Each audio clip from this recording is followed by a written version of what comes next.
Kalau setakat kali saya je, belum cukup lagi untuk aku gelarkan Realme 14 5G ni gaming phone bajet yang paling handal. Tapi dah ada 3 IP rating, takkanlah tak cukup lagi bang. Cukup dengan tu, phone ni adalah phone pertama yang menggunakan Snapdragon 6 Gen 4.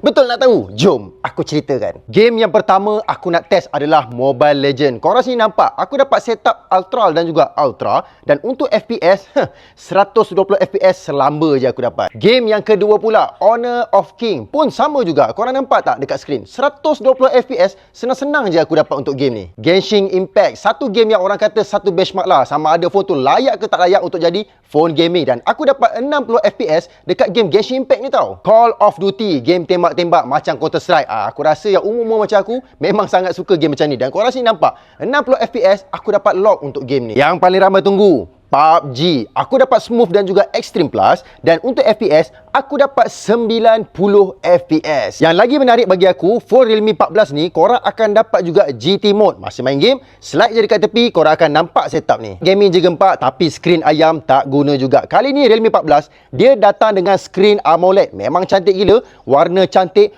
punchy, semua cukup. Dan untuk refresh rate, dia ada sampai 120Hz. Korang sini tengok macam mana aku live video, aku hentak yang paling tinggi sekali. Nak main game gila-gila sampai takut phone panas, jangan risau. Cooling system dia kali ni agak sesuai dengan suhu Malaysia. Cerita bab design Realme 14 ni bagi aku dah tak boleh nak komen sangat dah. Memang nampak gamers gila.